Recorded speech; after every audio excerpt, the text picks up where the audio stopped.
চান ফান করে আমার মা শুয়ে আছে। গুড মর্নিং বন্ধুরা, আমি সকালে উঠলাম, উঠে কালকে ঝড় হয়েছিল, প্রচুর ঝড় হয়েছিল। তো চারিদিকে আমটাম পড়েছে, ওগুলো ঝাঁট ফাঁট দিয়ে চারিদিকে ঝাঁট দিলাম, পরিষ্কার করলাম, করে কিছু জামা কাপড় ছিল ওগুলো কাচাকুচি করে চান করে আমি এই পুজো করতে এসেছি।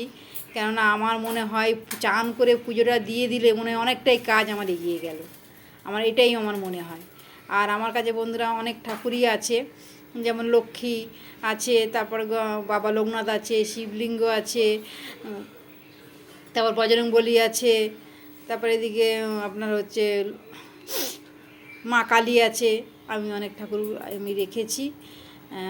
যখন যেভাবে যেভাবে ঠাকুরকে আমি যেটুকু মন থেকে আমার চাওয়ার ওইটুকুই চাই। তারপরে আমি এই পুজোটা দিলাম, দিয়ে এই পুজো দিয়ে আমি এবারে একটু খাবো কিছু। ওই বানিয়েছি, আমার মা এসছে কাল রাতে, তা মার বললো একটু পরোটা বানাবো, জিজ্ঞেস করলো মাকে, মা বললো বানা, আমি একটাই খাবো কিন্তু বেশি খাবো না। তারপরে মাকে ওই পরোটা দিয়ে তরকারি দিয়ে আমি চান ফান করে সেই পুজো দিলাম, পুজো দিয়ে এবার আমি একটু খাবো, খেয়ে বন্ধুরা তারপরে আমি রান্না করতে যাব। আমি আপনাদের দেখাচ্ছি কি রান্না করছি। আর পুজো দিয়ে এই শাকটা বাজিয়ে যাব।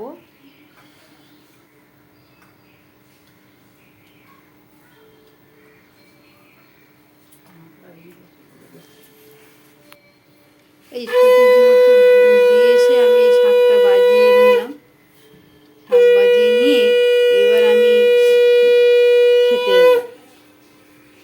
ঠাকুরটা প্রণাম করে আমি চলে আসলাম খেতে চলে আসলাম। আর এই আমার ছিল আজকে সকালের পুজো অবধি এই কাজটা ছিল, তারপরে আমি আসলাম খেতে।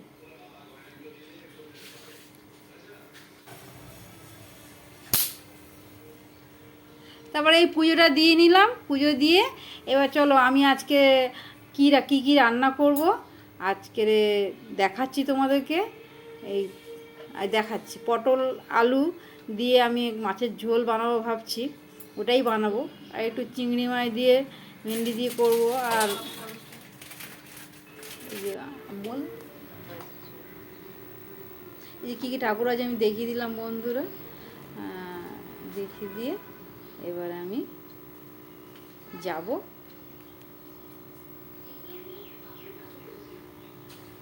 মায়ের জন্য পাতলা ঝোল করছি, এই ওই যে জিরে ফোড়ন দিয়ে আর পটল আলু দিয়ে তরকারি, কাতলা মাছ নিয়েছি, আর একটুখানি ইয়ে করে দেবো, ওর মধ্যে থানকুনি পাতা বেটে দেবো, আমার তো খুব ভালো লাগে।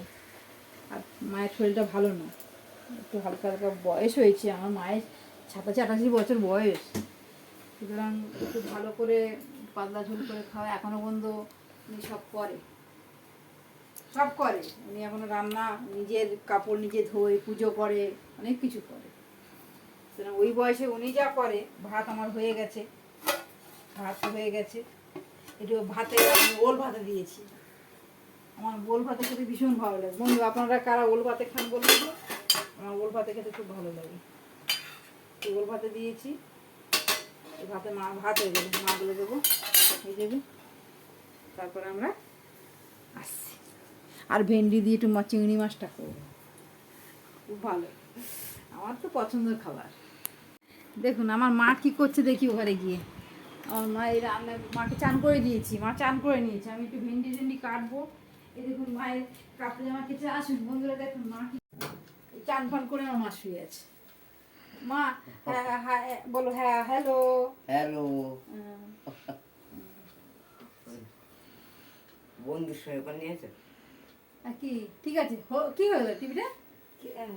ও দিদা কিছু টিপেছে, ওরম হয়েছে, আমি কিছু করিনি, ওটাই বললাম জান করি, শরীর কেন গরম হয় কেন পেট রান্না করি, একটা গামটা নিগড়ে নিয়েছে, গামটা আমার পেটে শুকিয়ে যায়, এত গরম হয়েছে পেট, আগুন আর আগুন করে সকাল থেকে পেট আগুন হয়নি। আরে একবার জলে চান হয় কখন? আচ্ছা ওটাই ছোটো বালতি গো আছে, ছোটো বালতি একবার জানি আমার জলটা না দিত আমার এই পুজোতে, হ্যাঁ জলটা না আছে কলকাতা চান করতে যাও, চান করতে যাও, আমার এই তোলায় নাই খুব ময়লা পড়েছে, আমি মালকা দিকে পরিষ্কার দেখো, খুলে দেখো, হ্যাঁ খোলা যায়, হ্যাঁ খোলেই তো নান্দি, এই মার কাজকে পরিষ্কার করবো, কে করবে? আমার জলই আর না, তো মা করবে পরিষ্কার, ঠিক করে দেবে মা।